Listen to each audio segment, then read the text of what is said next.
Hello and a very warm good evening to all you lovely people sitting out there. दोस्तों, आज है बुधवार की वो दिन जिस दिन हम लेकर आते हैं आपका फेवरेट प्रोग्राम यानी good evening India and I am your host Sakshi. Well, जैसे कि आप जानते हैं कि हमारा ये प्रोग्राम आपको उन लोगों से मिलवाता है who belong from every corner of India. Yes, and they are those people who've excelled in somewhat in their work life, somewhere doing work which is far excellent and much above that. अगर आज के programme की हम आपसे बात करें तो आज हम अपने प्रोग्राम में आपके लिए दो बहुत ही खास सेगमेंट्स लेकर आए हैं। The first segment is dedicated to Indian cinema. किस तरह से इंडियन सिनेमा आज इवॉल्व हो चुकी है और किस तरह से ये हमारे पिछड़े हिस्से और शुड वी से द रूरल इंडिया के ऊपर इम्पैक्ट करती है, यानी आज भी मेन स्ट्रीम बॉलीवुड सिनेमा किस तरह से उन लोगों पर इम्पैक्ट कर रही है। इसके लिए हमारे साथ यहाँ बात करने के लिए एक बहुत ही अच्छी खास शख्सियत यहाँ पे मौजूद है और उसके साथ साथ the next segment is going to be a summation of the FIFA World Cup 2014. Yes, the fever is over. The sleepless nights have finally come to an end. You can have your peaceful sleepless night, but we're sure आप उसको miss कर रहे होंगे। इसलिए आज हम अपना segment FIFA World Cup 2014 को डेडिकेट करेंगे। तो अगर सबसे पहले सेगमेंट की आज हम बात करें, अपने प्रोग्राम की शुरुआत करें, तो जैसा कि हमने आपको बताया हमारा आज का पहला सेगमेंट रहेगा dedicated to Indian Bollywood mainstream cinema. Yes, और आज इसके ऊपर हमारे साथ बातचीत करने के लिए यहाँ पर मौजूद हैं film researcher Charu Smita. Welcome to the show Charu. Thank you. Well, let's see, you have been doing, आप बहुत टाइम से इंडियन सिनेमा के ऊपर रिसर्च करते हुए चले आ रहे हैं, खास तौर से किस तरह से इंडियन सिनेमा हमारे रूरल सेगमेंट के ऊपर इफेक्ट करती है। अगर हम सिर्फ आज सबसे पहले देखें पिक्चर या मूवी, कैसे आप देखते हो आज इंडियन बॉलीवुड सिनेमा बदल चुका है या बदला है या ग्रो हुआ है इतने दशकों के ऊपर? इतने सालों से अगर सिनेमा के बारे में कोई एक चीज़ जो हमने जानी है वो ये कि जब से ये एटलीस्ट इंडिया में शुरू हुआ है, इसकी शुरुआत से ही ये हमेशा ही हमारी सोसाइटी को दर्शाता हुआ आया है। चाहे वो 1950s की फिल्म हो जो रूरल प्रॉब्लम्स पे थी, ज़मींदारी, इंडिपेंडेंस। उसके बाद 70s में जब रूरल अर्बन माइग्रेशंस होने लगे तो दीवार, इस तरह की फिल्में आई जिसमें गांव से शहर में इंसान जा रहा है कुछ बड़ा करने। और उसके बाद 90s के बाद जो फिल्में आई NRI टाइप की, तो हर दशक में हर साल हर जो भी फिल्में बनती हैं वो लोगों के एस्पिरेशंस को, उनकी क्या भावनाएं, उनका क्या दृष्टिकोण है, उसको दर्शाते हुए आई हैं। Right, exactly. तो मतलब कहीं ना कहीं पिक्चरें इवॉल्व होती आई हैं, बदलती आई हैं, लेकिन उसके साथ साथ क्या आपको लगता है कि लोगों का जो नज़रिया है, जो माइंडसेट है, वो बदला है? खास तौर से आप रूरल इंडिया के ऊपर एक रिसर्च कर रहे हैं, तो अगर हम रूरल इंडिया के ऊपर ये फोकस करें और आपसे पूछें तो क्या आपको लगता है लोगों का एक नज़रिया बदला है आज? हमारी जहाँ तक रूरल एरिया की बात है कि उनका जो परसेप्शन बदला है, सबसे पहले हम ये कहना चाहेंगे कि फिल्मों में पहले रूरल एरियाज़ बहुत प्रेजेंट होते थे, रूरल सेटअप होते थे, बैकग्राउंड में हमेशा गांव दिखाए जाते थे, खेत खलिहान दिखाए जाते थे। उसके बाद धीरे धीरे फोकस शहरों की तरफ शिफ्ट हो गया और रूरल एरियाज़ उस चीज़ से बिल्कुल गायब हो गए। रूरल जो गांव के लोग थे वो सब कुछ बिल्कुल गायब हो गया। लेकिन अब जो ट्रेंड चला है फिर से, जिस तरीके की फिल्में बन रही हैं उसमें रूरल पे बहुत ज़्यादा फोकस है, गांव पे बहुत ज़्यादा फोकस है, छोटे शहरों पे बहुत फोकस है। तो लेकिन उसके केस में रूरल ऑडियंस कहीं नहीं दिखाई देती। आज भी जिन लोगों से हमने बात की थी, जब हमने अपने रिसर्च शुरू की थी, उन सभी लोगों ने ये बोला कि हम अपने आप को उस तरीके से, अब जबकि गाँव लौट कर आए हैं फिल्मों में, पर उसमें हम नहीं दिखते। अच्छा, मतलब वो अपने आप को आज भी देख नहीं पाते हैं। तो इसकी आप वजह क्या देखते हो? आपने कहा कि वो अपने आप को इन पिक्चरों में आज भी देख नहीं पाते हैं, जबकि पिक्चरें उन्हीं को ध्यान में रख के अब बन रही हैं, छोटे शहरों पर भी पिक्चरें हैं, तो इसकी वजह आप क्या देखते हो? जहाँ तक हमको लगता है, जो हमने उनसे बात करके पाया, और वो हमें ये लगता है कि अब जो फिल्में बन रही हैं वो उनके ऊपर ज़रूर बन रही हैं लेकिन उनके लिए नहीं बन रही हैं। जिस तरीके की फिल्में आज बन रही हैं जिसमें गांव दर्शाया जाता है, उन सभी फिल्मों को एक बहुत ही ग्लैमराइज्ड और अर्बन पॉइंट ऑफ व्यू से दिखाया जाता है, शहर के दृष्टिकोण से दिखाया जाता है। और उसमें कहीं पे भी उनका क्या मन है, उनका व्यू पॉइंट, उनका पर्सपेक्टिव कहीं प्रेजेंट नहीं है। और जिस तरीके से दिखाया जाता है, उनको दिखाया जाता है कि वो गांव है, बहुत क्रिमिनल लोग रहते हैं वहाँ पे, सिर्फ मार धाड़ होती है, गवर्नमेंट एब्सोल्युटली फेल है, वहाँ की पुलिस कुछ नहीं करती है। हमेशा गांव को आजकल की फिल्मों में इसी तरीके से दिखाया जा रहा है। तो ये भी एक कारण है कि लोग उस चीज़ से उतना रिलेट नहीं कर पा रहे हैं, क्योंकि ये जो भी गाँव दिखा रहे हैं आज वो गाँव की ऑडियंस के लिए नहीं, वो एक अर्बन और डायस्पोरिक ऑडियंस के लिए। लेकिन अगर आप इतनी बड़ी बात कह रहे हैं कहीं ना कहीं अपनी रिसर्च के बेसिस पे कि जो पिक्चरें बन रही हैं वो अर्बन और डायस्पोरिक ऑडियंस के लिए बन रही हैं, भले ही वो गाँव के लोगों पर हैं, और वो जब उनसे रिलेट भी नहीं कर पाते हैं, तो आप किस तरह से देखते हो कि किस हद तक जी। ये पिक्चरें फिर इन लोगों का नज़रिया और माइंडसेट बदलने में सक्सेसफुल हुई हैं आज? इस पर पूरी तरह हम अभी कोई कंक्लूजन नहीं दे सकते क्योंकि अभी अभी हमारी रिसर्च जारी है। अक्टूबर नवंबर से हम 4 महीने के लिए भापुर नाम के एक गांव में जा रहे हैं उत्तर प्रदेश में, तो अभी भी ये रिसर्च जारी है। लेकिन अभी तक जो हमको लगता है जितनी उनसे बात हुई है वो यही कि अभी भी उनका जो माइंडसेट बदल रहा है, अभी वो एलियनेशन फील कर रहे हैं। और इसका रिजल्ट एक ये भी है कि इसीलिए जो रीजनल फिल्में हैं जैसे भोजपुरी सिनेमा है या टेलीविज़न है, उनकी ग्रोथ ज़्यादा हो रही है। हिंदी फिल्मा से उनकी पॉपुलैरिटी ज़्यादा बढ़ रही है क्योंकि लोग अब नए तरीके, नए वेंट आउट ढूंढ रहे हैं क्योंकि उनको वो सेटिस्फैक्शन ऑफ एंटरटेनमेंट नहीं मिल पा रहा है जो हिंदी सिनेमा से एक टाइम पे मिलता था। यस सर, अगर हम थोड़ी सी आपकी मूवीज़ के ऊपर भी फोकस करें, जो अभी रिसेंट में आपने मूवीज़ के ऊपर रिसर्च करी है, one of them being Peepli live जैसे जी, है। जी। अब पीपली लाइफ का भी अगर हम बैकग्राउंड देखते हैं और बैकड्रॉप देखें, तो ये मूवी पूरी तरह से एक ऐसी मूवी है जो रूरल बैकग्राउंड पे ही सेटअप हुई है। जी। इस मूवी का अगर आपने रिसर्च करी तो किस तरह से इस मूवी ने इन लोगों के माइंडसेट को, इन लोगों के ही लाइफस्टाइल को कहीं ना कहीं दर्शाया है। A man struggling and fighting for justice हमें अगर देखा जाए, सो क्या इस मूवी ने इन गांव वालों के माइंडसेट को, इनके अप्रोच को, इनके अंदर कुछ फेथ पैदा किया आपके रिसर्च पे बेसिस पे? ये बहुत दिलचस्प बात पूछी आपने क्योंकि पीपली लाइफ को हमने स्क्रीन किया था 2 विलेजेस में और उसके ऊपर फोकस ग्रुप डिस्कशन कराए थे। उसी फिल्म को स्क्रीन किया था। ओहो। और वो फिल्म, सबसे बड़ा पॉइंट जो हमको लगा, वो फिल्म पहली बात तो लोगों ने देखी ही नहीं थी। ओहो। उसके डिस्ट्रीब्यूशन वहाँ तक हुए ही नहीं थे। इन फिल्मों पे जो सो कॉल्ड फिल्में उनके ऊपर बन रही हैं आज, उनके लिए बन रही हैं, उनके दृष्टिकोण से बन रही हैं, वो उन तक पहुँच ही नहीं रही हैं। और जब उन्होंने जब हमने स्क्रीन कराई, कि 1-2 लोगों ने देखी थी, तो उनका कहना उस फिल्म पे भी ये था कि मतलब कुछ लोगों ने ये बोला कि ऐसे नहीं, उस फिल्म में ये दिखाया गया था कि एक भाई जो है वो अपने दूसरे भाई को उकसाता है कि तुम अगर फार्मर सुसाइड का केस था कि तुम अगर आत्महत्या कर लेते हो तो फैमिली को 5 लाख मिलेगा। उन लोगों को, उनकी भावनाओं को बहुत ठेस पहुंची। आधे लोग ये कह रहे थे कि इस तरीके की चीज़ें क्यों दिखा रहे हैं।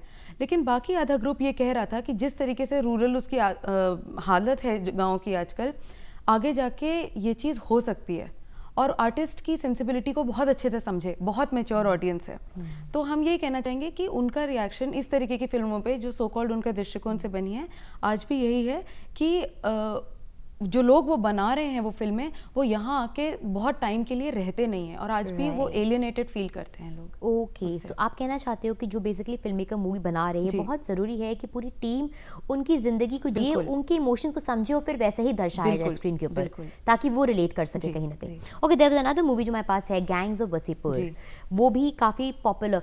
सिर्फ अगर हम रूरल एरिया को छोड़ भी दें तो अर्बन एरिया में एंड उसके beyond even cinematic point of view से इस मूवी ने काफ़ी अपलॉड रिसीव किया है, खासतौर से एक्टिंग स्किल्स पे। एक बहुत ज़रूरी बात जो आपने कही खुद भी, कि कहीं ना कहीं गांव वालों को हमेशा क्रिमिनलाइज दिखाया जाता है, राइट, और गैंगस्टर्स दिखाया जाता है, मार धाड़ दिखाई जाती है, काफ़ी negative picture at times portray होती है जहाँ पे करी गई है। इस मूवी में जब आपने रिसर्च किया और देखा, आपको वही सिमिलैरिटीज दिखाई दी, वही similarities in the thought process दिखाई दी आपको?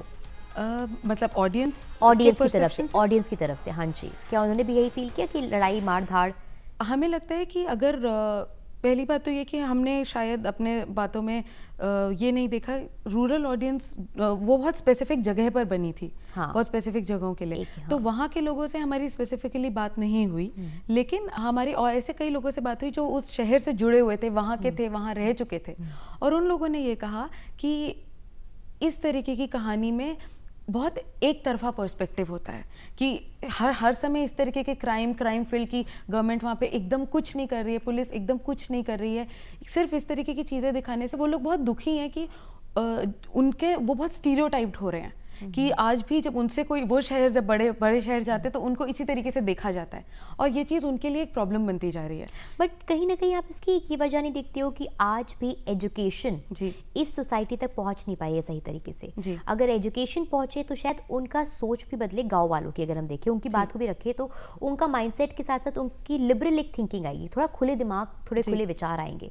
तो हो सकता है जब वो हमारे जैसे या हमारे अर्बन सेक्टर में आते हैं तो वहाँ पे वो अपने आप को ज़्यादा घुल मिल सके और तब कहीं ना कहीं इस तरह की सिनेमा से रिलेट कर सके अपने आप को। हमको अभी भी इस पे नहीं, ये आपकी बात बिल्कुल सही है कि उससे लिबरल माइंडसेट बनता है, लेकिन जैसे हमने भी जब देखा कि अगर हम एज एन इंडियन बाहर जाते हैं और फिर अपने आप को देखते हैं एनआरआई फिल्मों से, अक्सर हम भी नहीं रिलेट कर पाते कि नहीं हम ऐसे नहीं रहते, हम इतने बड़े घरों में नहीं रहते। तो हमने एक चीज़ जो बहुत पॉजिटिव देखी है उस ऑडियंस में, वो ये कि वो लोग सिनेमा के केस में उनका माइंडसेट बहुत लिबरल है। वो समझते हैं कि कब आर्टिस्ट ने उस चीज़ को लेकर अपने इमेजिनेशन से खींचा है और कब रियलिटी दिखाई है। तो इस चीज़ से हम बहुत खुश हुए कि वहाँ पे हम जो जिस मैच्योर ऑडियंस और वाइज ऑडियंस की बात करते हैं वो कोई डिफरेंस नहीं है उनमें। सिनेमा एंटरटेनमेंट सबके लिए हमें तो समान नजर आया, बहुत अच्छी चीज़ लगी हमें। ओह, सबके लिए मतलब it's been on the same track. बिल्कुल बिल्कुल। वेल दैट्स वेरी गुड, वो तो बहुत अच्छी चीज़ आपने कही। लेकिन जिस तरह से देखते हैं कि आज अगर हम चीज़ों को हटाएं भी और देखें, सिनेमा फिर भी आज एक बहुत ज़रूरी माध्यम है when it comes to entertainment. चाहे हम अर्बन की बात करें, चाहे हम रूरल की बात करें। लेकिन अगर रूरल सेक्टर में आकर देखें तो ये एक तरह से एक पॉपुलर सोर्स ऑफ एंटरटेनमेंट है, क्योंकि उनके पास और कोई सोर्सेज इतने होते नहीं हैं कहीं ना कहीं। तो क्या ये एक वजह है कि ये एक इकलौता सोर्स ऑफ एंटरटेनमेंट है जो सबसे ज़्यादा परसेंटेज कहता है, डोमिनेट करता है एंटरटेनमेंट के पॉइंट ऑफ व्यू से? इसी वजह से यहाँ पे व्यूअरशिप पिक्चरों की ज़्यादा है, जबकि लोग फिर भी कहीं ना कहीं रिलेट नहीं कर पाते। क्या इसकी एक वजह ये आप देखते हो? यहाँ पर व्यूअरशिप एक्चुअली शहरों से कम है कहीं ना कहीं।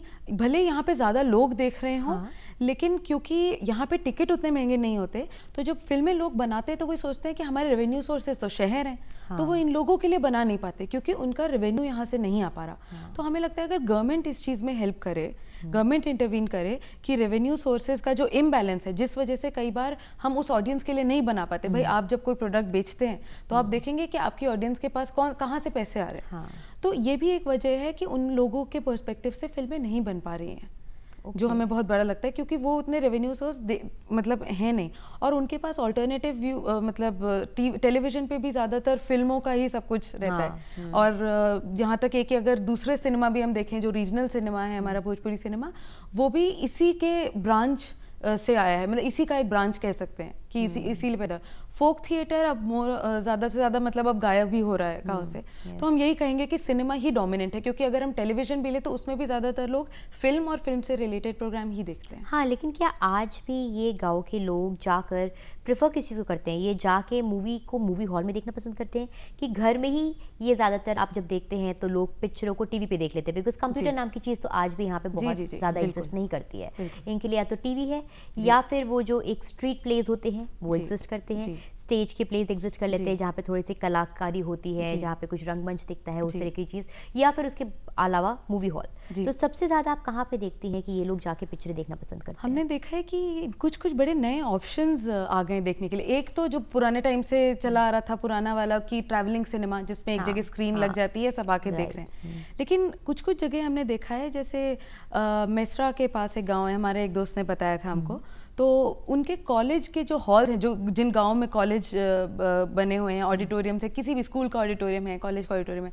वहाँ पर फिल्म स्क्रीन की जाती हैं। पॉपुलैरिटी इतनी है कि थिएटर के लिए पैसे बहुत ज़्यादा लगते हैं, प्लस बहुत दूर होता है। कई गाँव के पास तो दूर दूर तक कोई थिएटर नहीं है, सिनेमा हॉल नहीं है, फिल्में नहीं लगती हैं, और टेलीविजन में हर फिल्म आती नहीं है। तो नई फिल्म की CD DVD लाकर वो इस तरीके के हॉल्स में दिखाई जाती है। एक जने क्या टीवी लगा लिया, एक लैपटॉप है, सब बैठे हैं, और एक कॉलेज में स्क्रीन हो रहा है, सब लोग देख रहे हैं। तो वो लोग अपने नए नए फॉर्म्स, मीडियम खुद ही ढूंढ रहे हैं, खुद ढूंढ लेते हैं। लेकिन एक चीज़ देखिए, थोड़ा सा कॉन्ट्रडिक्टरी लगता है, जैसे कि आपने कहा कि आज भी जो गांव वाले हैं वो इन पिक्चरों से अपने आप को रिलेट नहीं कर पाते हैं, बिकॉज कहीं ना कहीं सच्चाई से बहुत परे हैं ये पिक्चरें उनके लिए। लेकिन फिर भी वो जाके उतनी ही दिलचस्पी से वो पिक्चरें देखते हैं। अगर हॉल में नहीं तो जैसे आपने कहा कि जुगाड़ कर लिए जाते हैं पिक्चरें देखने के लिए, या फिर घर पे भी है तो आप देखोगे काफ़ी सारे 15-20 लोग एक ही घर में इकट्ठा होकर पिक्चरें देख लेंगे। तो इसकी क्या वजह है?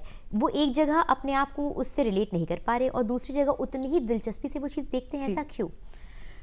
एक सबसे बड़ा रीज़न ये है इसका कि आज भी जो चीज़ें, जैसे हम लोग अपना एग्जांपल लें कि जब NRI फिल्मों की ऐसी लव स्टोरीज दिखाई जाती हैं कि शाहरुख खान एकदम स्कॉटलैंड में जाके, हम लोग वो फिल्में हम नहीं जाते, शायद हम रोज़ लंदन और स्कॉटलैंड में नहीं जाते, पर जो बेसिक ह्यूमन वैल्यूज़ हैं कि लव स्टोरीज़ हैं, फैमिली ड्रामास हैं, ये सब सीरियल्स भी, TV सीरियल्स भी इसीलिए पॉपुलर हो रहे हैं कि वो बेसिक वैल्यूज़ से वो रिलेट कर पाते हैं। दूसरी चीज़ आप ये देखें अगर कि किस टाइप की फिल्में वहाँ बहुत लगाई, कौन सी फिल्में जाती हैं, किस टाइप की फिल्में उन थिएटर्स में चलती हैं, तो वो जैसे सलमान सलमान खान की फिल्म है। हाँ। तो ये सब जो मास पॉपुलैरिटी की चीजें वो सब उन्हें बहुत पसंद आता है और हमें भी पसंद आता है। हम लोग के यहाँ भी हम लोगों से यहाँ ज्यादा रेवेन्यू होता है। तो उस टाइप की जो पॉपुलिस्ट फिल्में हैं वो हर जगह उतनी ही उससे पसंद की जाती हैं। मतलब कहीं ना कहीं देखा जाए तो एक बेसिक पैरामीटर पूरे अक्रॉस द कंट्री सेम है कि जिस इंसान से जो आपका हीरो है या जहाँ पे पिक्चर थोड़ी अबव द स्केल या larger than screen types, larger than life types हो जाती है, वहाँ पे हर इंसान उस चीज़ को एंजॉय करता है। कुछ और पिक्चरें जो आपने कहीं ना कहीं रिसर्च करी, उसमें से एक है इश्किया। काफ़ी पॉपुलर एक्टर्स इसके अंदर थे, माधुरी दीक्षित, नसीरुद्दीन शाह, जाने माने थिएटर के भी कलाकार रह चुके हैं। ये एक ऐसी पिक्चर है जिसमें काफ़ी ज़्यादा कॉम्प्लिकेटेड इमोशंस दर्शाए गए, अगर देखेंगे आप, ये बहुत सिंपल लाइन्स पे नहीं है। क्या ये पिक्चर, इस पिक्चर के साथ क्या आपने ऑब्जर्व जब किया, क्या गाँव के लोग इससे अपने आप को कहीं ना कहीं रिलेट कर भी पाए थे? एक तो हमने बहुत लिमिटेड एरिया में रिसर्च किया था जो कि बहुत मतलब उत्तर प्रदेश में ही था, लेकिन वहाँ पे भी 2-3 गांव जो कौन से एरिया में आपने क्या था? कानपुर देहात डिस्ट्रिक्ट में ही था वो, तो नरवल, भावपुर, ये 2-3 गांव आसपास हैं। तो वहाँ पर हमने जो चीज़ देखी, ये फिल्में पहली बात तो वहाँ रिलीज़ ही नहीं होती हैं। क्योंकि जब इस तरीके की फिल्में बनती हैं जो सिर्फ क्रिटिक्स ने अपलोड की या एक सेक्शन, अर्बन में भी सिर्फ एक सेक्शन अप्रिशिएट कर पाता है, तो वो फिल्में तो वहाँ लगती ही नहीं हैं, क्योंकि उन्हें शायद पता होता है कि यहाँ से हमको उतना रेवेन्यू मिलेगा नहीं। तो वो उस चीज़ को हम कई बार इसलिए भी जज नहीं कर पाते क्योंकि वो जब फिल्में वहाँ लगेंगी नहीं तो नहीं पता चलेगा। लेकिन ये बहुत इंटरेस्टिंग पॉइंट आपने कहा कि उन फिल्मों को शायद हम लोग अगर जब टीवी पर आए तो उसकी पॉपुलैरिटी देखें कि वो उसके गाने पॉपुलर हो रहे हैं कि नहीं, क्योंकि जब गाने पॉपुलर होते हैं तो लोग फिल्म भी देखते हैं। हाँ, एग्जैक्टली। तो ये और बहुत उसमें जो अच्छा स्टार होते हैं वो भी बहुत बड़ा फैक्टर प्ले करते हैं कि उसमें हीरो हीरोइन कौन है। माधुरी दीक्षित जैसी एक कलाकार है, अदाकारा की इतनी बड़ी फैन फॉलोइंग है कि ना चाहते हुए भी गाँव वाले लोग उसे देखने बैठ जाते हैं। हम लोग भी देखें। हाँ, एग्जैक्टली। चाहे उससे आप रिलेट करो ना करो, लेकिन एक आकर्षण रहता है, बहुत जरूरी रहता है। और उसके अलावा एक पिक्चर आई थी मटरू की बिजली का मंडोला, काफी नए कलाकार थे इसके अंदर, अनुष्का शर्मा, और उसमें जो बोला भी गया है, हाँ, जो भाषा भी इस्तेमाल करी गई है उससे भी काफी वो रखा गया है। एक और इससे बहुत दिलचस्प पॉइंट निकलता है, बहुत ब्रीफली बताएंगे कि कई बार इनमें खड़ी बोली ज्यादातर ये लोग यूज करते हैं। उसमें भी कई बार एक्सेंट पे जब काम नहीं करते, डायरेक्ट पे काम नहीं करते, तो भी ये लोग तुरंत पकड़ लेते हैं। कोई भी पकड़ेगा, अगर कल को कोई हिंदी गलत बोल रहा होगा हम पकड़ लेंगे, कोई अंग्रेजी गलत बोल रहा होगा, तो उससे भी कई बार जो एक सेंस ऑफ एलिनेशन होता है कि ये क्या है, ये तो मतलब भाषा भी ठीक से नहीं बोल पा रहे हैं, तो ये क्या हमें दर्शाएंगे। मतलब